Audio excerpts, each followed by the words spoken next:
Hello everyone and welcome back to HP myth education new YouTube video. आज के इस video में हम साइकोलॉजी के दो important theory, first moral development theory और सेकंड कॉग्निटिव डेवलपमेंट थ्योरी से रिलेटेड जो है वो हम कुछ एमसीक्यूज डिस्कस करेंगे।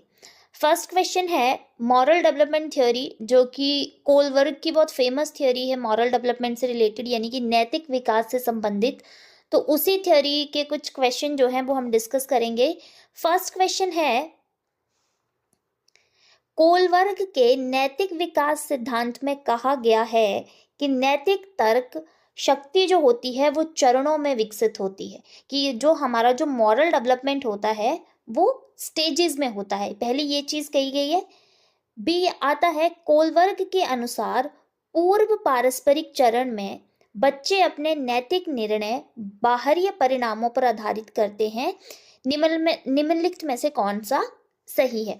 तो यहाँ पर आपको दो ऑप्शन दिए गए हैं। ऑप्शन ए में बोला है कि कोलबर्ग ये बोलते हैं कि हमारा जो मॉरल डेवलपमेंट होता है वो स्टेजेस में होता है, और ऑप्शन बी बोलता है कि कोलबर्ग ने ये भी बोला कि पूर्व पारस्परिक चरण प्री कन्वेंशनल स्टेज, यानी कि जो हमारा स्टार्टिंग का जो हमारा बचपन में स्टार्टिंग का जो मॉरल डेवलपमेंट का एज होता है वहाँ पर हमारा जो मॉरल बिहेवियर होता है वो ज़्यादातर बाहरी परिणामों पर जो है वो आधारित होता है, जैसे कि किसी दूसरे के किसी बिहेवियर पर, या फिर आप बोल सकते हो कि एक्सटर्नल कोई ऐसी पावर रहेगी जिसके आधार पर हम अपना मॉरल जो बिहेवियर है वो शो करते हैं स्टार्टिंग की एज में।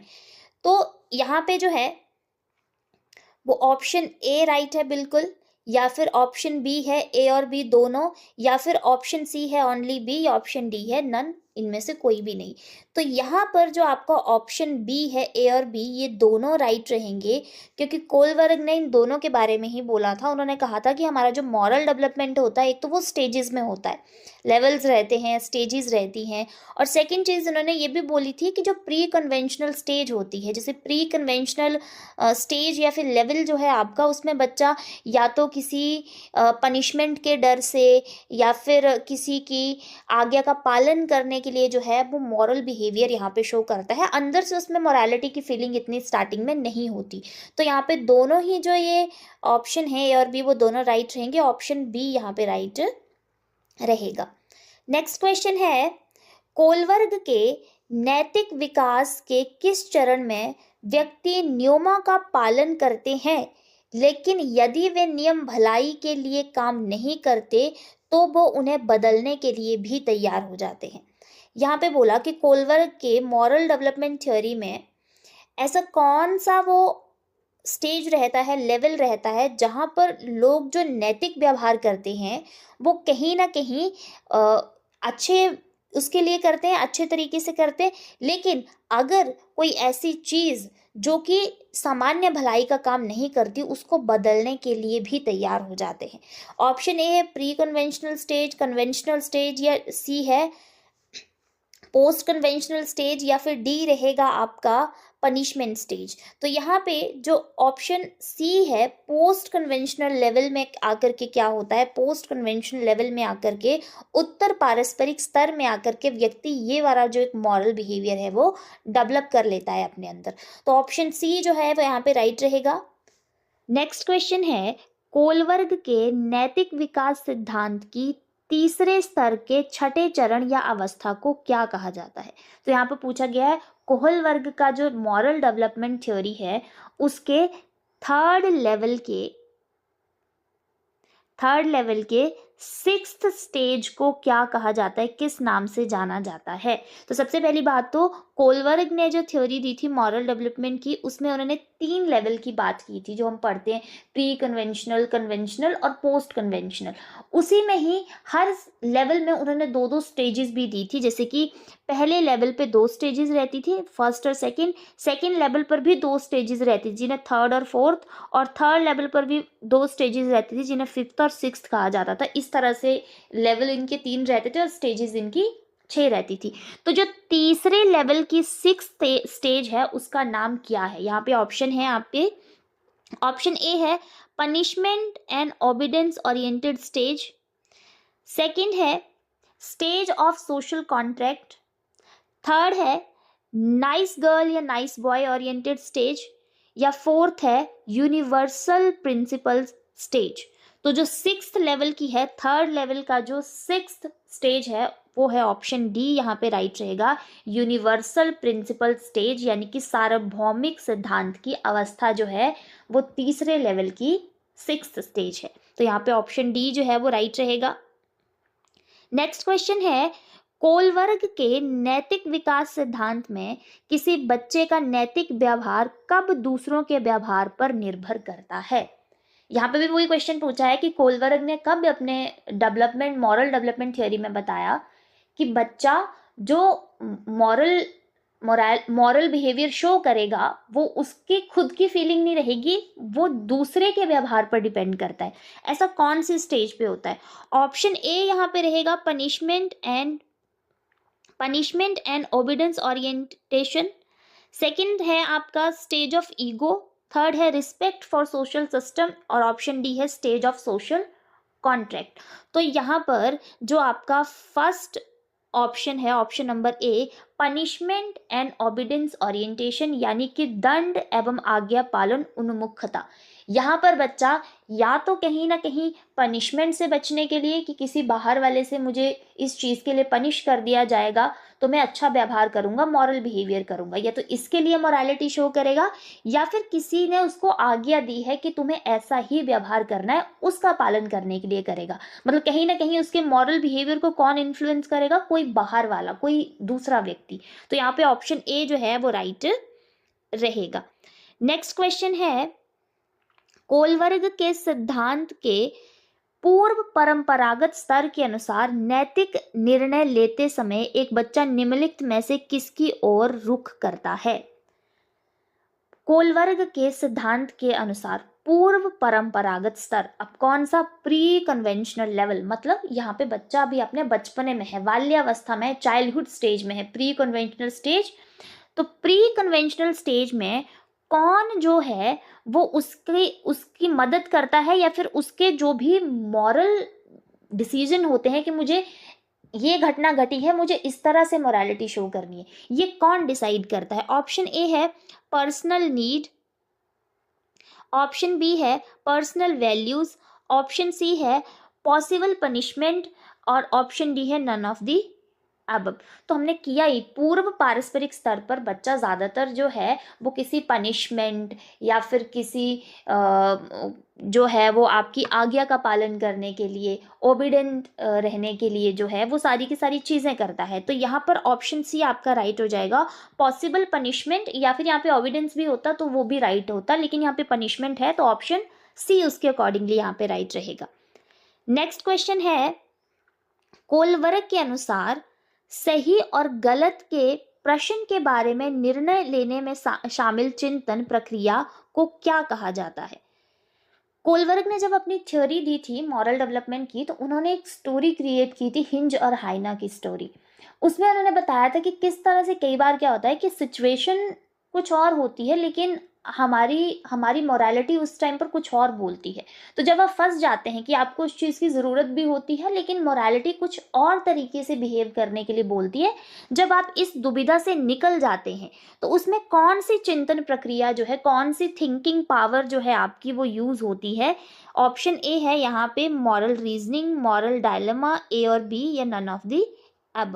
तो यहाँ पर जब आप क्या चीज़ सही है क्या चीज़ गलत है, जब आप इन दोनों चीज़ों में फ़र्क पता कर लेते हैं तो इसमें आपकी जो थिंकिंग प्रोसेस यूज़ होती है वो होती है मॉरल रीजनिंग, यानी कि नैतिक तर्क। किसी भी चीज़ के बारे में आप कोई मॉरल तर्क दे देंगे, कोई नैतिक तर्क दे देंगे कि इसको इस तरह से नहीं करना है क्योंकि इससे ये नुकसान या ये फ़ायदा हो रहा है। ठीक है, तो ऑप्शन नंबर ए जो है वो क्वेश्चन नंबर 6 का राइट रहेगा। नेक्स्ट क्वेश्चन है, जीन प्याजे के अनुसार विकास के किस स्तर पर बच्चे में परिकल्पना आधारित निगमनात्मक तार्किकता विकसित हो जाती है, यानी कि वो एक तरह से डिडक्टिव रीजनिंग जो है उसमें डेवलप हो जाती है, वो नियमों के थ्रू चीज़ों को समझना स्टार्ट कर देता है और वैज्ञानिक सोच भी उभरना जो है वो शुरू हो जाती है, एक साइंटिफिक थिंकिंग जो है वो उसमें डेवलप होना शुरू हो जाती है। वो हर चीज़ों के बारे में एक साइंटिफिक अप्रोच रखता है, साइंटिफिक तरीके से सोचना जो है वो शुरू कर देता है। तो अकॉर्डिंग टू जीन पियाजे ऐसा संज्ञानात्मक विकास कौन सी स्टेज पर होना शुरू हो जाता है बच्चों में? तो यहाँ पे आएगा आपका ऑप्शन ए, यहाँ पे राइट रहेगा, फॉर्मल ऑपरेशनल स्टेज जो है यहाँ पर बच्चों में एक तरफ तो डिडक्टिव रीजनिंग आ जाती है, और सेकंड उनकी एक साइंटिफिक थिंकिंग का जो एक अप्रोच होता है, एक नज़रिया होता है, वो यहाँ पे आ जाता है बच्चों में। तो ऑप्शन नंबर ए जो है वो यहाँ पे राइट रहेगा क्वेश्चन नंबर 9 का। नेक्स्ट क्वेश्चन है, पियाजे के संज्ञानात्मक विकास सिद्धांत के अनुसार एक बच्चा डैश अवधि में तार्किक सोच शुरू कर देता है। यहाँ पे बोलते हैं लॉजिकल थिंकिंग स्टार्ट कर देता है, कौन सी स्टेज में? तो अकॉर्डिंग टू पियाजे बच्चा जो है वो लॉजिकल सोचना स्टार्ट कर देता है। प्रॉपर लॉजिकल थिंकिंग जो होती है वो डेवलप नहीं होती बच्चे में, लेकिन कहीं ना कहीं वो हल्के फुल्के अपने लॉजिक्स लगाना जो है वो स्टार्ट कर देता। अब आप उसको हल्के में बेवकूफ़ नहीं बना सकते हो, वो हल्का फुल्का लॉजिक लगा लेगा।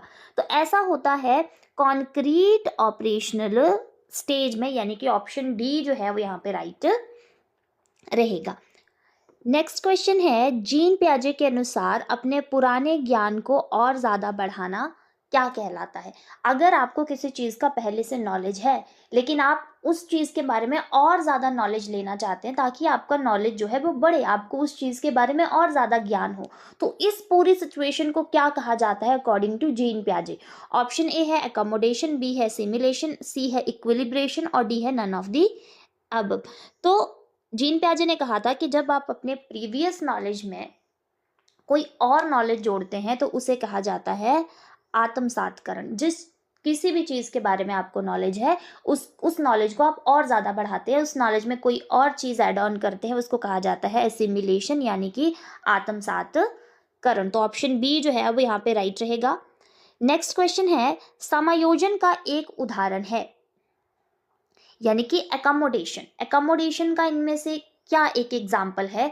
तो एकोमोडेशन जो टर्म है वो भी जीन पियाजे ने समझाई थी। जीन पियाजे जी ने बोला था कि एकोमोडेशन होता है जब आप एक न्यू स्कीमा बनाते हैं, आप कोई नॉलेज ले रहे हैं, उस नॉलेज में से एक नया नॉलेज निकल के आता है जिसका आपको पहले से नॉलेज नहीं था, उस चीज़ के बारे में आपको पता नहीं था, एक नया ही कॉन्सेप्ट निकल के आता है, न्यू नॉलेज बनता है जहाँ पे आपका, उसको बोला था एकोमोडेशन। ऑप्शन ए है, किसी बच्चे को पहले से काले कुत्ते के बारे में पता था, अब उसे भूरे कुत्ते के बारे में भी पता चला। ठीक है, किसी वस्तु के बारे में पहले उसको 10% ज्ञान था, अब उसको 50% ज्ञान हुआ। किसी व्यक्ति ने पहले सिर्फ काले रंग का कुत्ता देखा, जब उसे पता चला काले रंग के अन्य जानवर भी होते हैं। ठीक है, तो यहाँ पे क्या जो है वो राइट आंसर रहेगा? तो देखो ऑप्शन ए जो है, इसमें किसी बच्चे को पहले काले कुत्ते के बारे में पता था, अब उसे भूरे कुत्ते के बारे में पता चला। मतलब कि कॉन्सेप्ट तो है, उसको कुत्ते का नॉलेज तो था ही पहले, ठीक है, कि कुत्ता उसने पहले काले रंग का देखा था, लेकिन अब उसने भूरे रंग का भी देख लिया, तो उसने अपने पुराने नॉलेज में नया नॉलेज ऐड कर लिया। ठीक है, जो कि उसको पहले से ही ज्ञान था। किसी वस्तु के बारे में पहले 10% ज्ञान था, अब उसको 50% हुआ। तो ये भी हमने पीछे पढ़ा कि जब हम पहले से आपको किसी चीज़ का ज्ञान होता है और फिर आप दोबारा से लेते हैं उसी चीज़ का ज्ञान, तो उसको एसिमिलेशन कहा जाता है। ऑप्शन सी में बोला कि किसी व्यक्ति ने पहले सिर्फ काले रंग का कुत्ता देखा, अब उसे पता चला कि काले रंग के अन्य जानवर भी होते हैं। तो अन्य जानवरों से मान लो जैसे कि कोई अन्य जानवर देखा, जैसे उसने कैट देखी, तो कैट का जो नॉलेज है वो एक नया नॉलेज उसके दिमाग में बना। अभी तक उसको पता था कि काले रंग का कुत्ता होता है, कुत्ता पता था और रंग पता था। अब उसने एक नया ही जानवर देखा, एक नया ही स्कीमा उसने अपने दिमाग में बनाया कि काले रंग का क्या होगी, काले रंग की तो कैट भी होती है, और कैट का उसने एक अलग से स्कीमा बनाया। तो यहाँ पे जो है वो आपका ऑप्शन सी राइट रहेगा। सी जो है एग्जाम्पल वो बिल्कुल फिट बैठता है आपके एकोमोडेशन में, कि यहाँ पर वो एक अलग स्कीमा, एक नया नॉलेज बनाता है। बाकी ऑप्शन ए में वो अपने पुराने नॉलेज में नया नॉलेज जोड़ता है, ऑप्शन बी में भी वो अपने पुराने नॉलेज में 10% नॉलेज में 50% नॉलेज जोड़ता है, लेकिन ऑप्शन सी में वो अपने पुराने नॉलेज से एक नया नॉलेज निकालता है कि काले रंग के और भी जानवर होते हैं, जैसे बिल्ली हो गई है ना, भैंस हो गई, आपका कौआ हो गया, कोयल हो गई, ये सारी की सारी चीज़ें वो जो है यहाँ पे सीखता है। तो ऑप्शन नंबर सी जो है वो यहाँ पे राइट रहेगा क्वेश्चन नंबर 12 के लिए। नेक्स्ट क्वेश्चन है, जीन पियाजे के अनुसार अनुकूलन में क्या शामिल होता है? अनुकूलन मतलब अडेप्टेशन में क्या इन्वॉल्व होता है? ओनली एसिमिलेशन, ओनली एकोमोडेशन, सी आता है बोथ या नन ऑफ दी अबव। तो अडेप्टेशन, अनुकूलन का मतलब है जब आप अडेप्ट करते हैं किसी चीज़ को, तो अडेप्टेशन तो दोनों ही प्रोसेस के थ्रू होती है ना, एसिमिलेशन के थ्रू भी होती है और अकोमोडेशन के थ्रू भी होती है। तो ऑप्शन सी जो है बोथ यहाँ पे राइट हो जाएगा। नेक्स्ट क्वेश्चन है, मानसिक संरचनाएं जिन्हें व्यक्ति